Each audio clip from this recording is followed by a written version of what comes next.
खबर प्रयागराज महाकुंभ से है, जहां महाकुंभ के छावनी क्षेत्र में हुआ श्री पंचायती अखाड़ा महानिर्वाणी का भव्य प्रवेश। महानिर्वाणी अखाड़े की छावनी प्रवेश यात्रा में भव्य सिंहासन पर सवार दर्जनों महामंडलेश्वर हुए शामिल। सबसे पहले नारी शक्ति को महामंडलेश्वर का पद देने वाले महानिर्वाणी अखाड़े में नारी शक्ति की दिखी झलक। आपको बता दें, महाकुंभ क्षेत्र में सनातन धर्म के ध्वजवाहक अखाड़ों के प्रवेश का सिलसिला बदस्तूर जारी है। इसी सिलसिले में श्री पंचायती अखाड़ा महानिर्वाणी ने राजसी वैभव के साथ छावनी क्षेत्र में प्रवेश किया। शहर में जगह जगह पुष्प वर्षा कर संतों का भव्य स्वागत किया गया। कुंभ मेला प्रशासन की तरफ से भी अखाड़े के महात्माओं का स्वागत किया गया। नागा सन्यासियों और महामंडलेश्वरों की फौज लेकर छावनी क्षेत्र में महानिर्वाणी अखाड़े ने किया प्रवेश। आपको बता दें, सनातन धर्म के 13 अखाड़ों में सबसे धनवान कहे जाने वाले श्री पंचायती अखाड़ा महानिर्वाणी ने छावनी क्षेत्र में प्रवेश कर लिया है। आलोपी बाग के नजदीक स्थित महानिर्वाणी अखाड़े की स्थानीय छावनी से अखाड़े का भव्य जुलूस उठा। सबसे पहले महामंडलेश्वर पद का सृजन करने वाले इस अखाड़े में इस समय 67 महामंडलेश्वर हैं। अखाड़े की छावनी प्रवेश यात्रा में भी इसकी झलक देखने को मिली। अखाड़े के आचार्य महामंडलेश्वर स्वामी विश्वकानंद जी की अगुवाई में ये छावनी प्रवेश यात्रा शुरू हुई, जिसमें आगे आगे अखाड़े के इष्ट भगवान कपिल जी का रथ चल रहा था।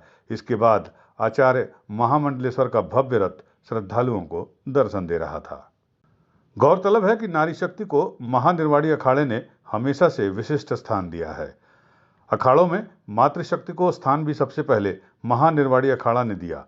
अखाड़ा के सचिव महंत जमुनापुरी का कहना है कि साध्वी गीता भारती को अखाड़ों की पहली महामंडलेश्वर होने का स्थान प्राप्त है, जो उन्हें 1962 में प्रदान किया गया था।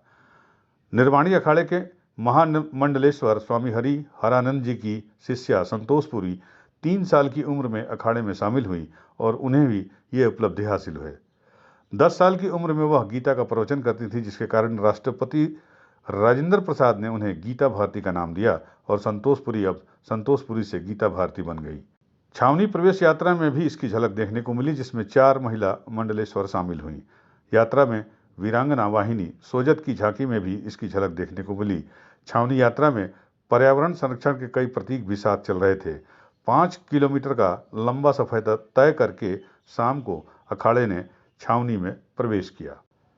बता दें कि अब तक मेला क्षेत्र में शैव परंपरा के 4 अखाड़े अपना छावनी प्रवेश कर चुके हैं और अपने शिविर में पहुंच चुके हैं, जिसमें जूना अखाड़ा, आवाहन अखाड़ा, अग्नि अखाड़ा और अटल अखाड़ा शामिल है। और इसी परंपरा से जुड़े 5वें अखाड़े महानिर्वाणी ने भी अब मेला क्षेत्र में प्रवेश कर लिया है। इस अखाड़े की शोभा यात्रा के दौरान जो सबसे आकर्षित करने वाली चीज थी, वो थी भगवान भोले की शिव बारात।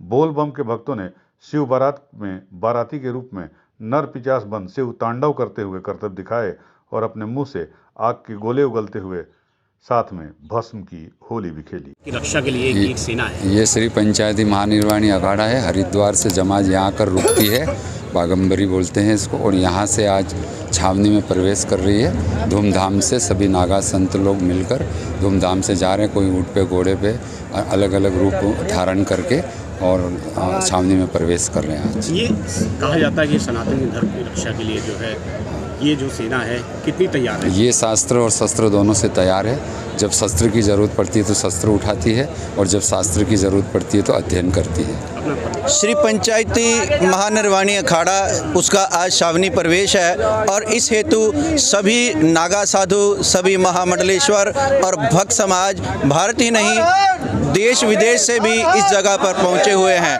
और नागाओं का महत्व इस प्रकार से है, ये प्राचीन काल से परंपरा चली आ रही है, जो धर्म को बचाने हेतु लड़ मरने के लिए, कट मरने के लिए भी सदैव तैयार रहते हैं, लेकिन होते बिल्कुल बच्चों की तरह है, नग्न, झट में लड़ पड़ते हैं और बिल्कुल प्रेम भाव, बिल्कुल मन में फिर बाद में वैर भी कोई नहीं रखते, प्रेम से इस प्रकार से रहते हैं। लेकिन जब बात यूपी न्यूज़ 9 के लिए प्रयागराज से विमल श्रीवास्तव की रिपोर्ट।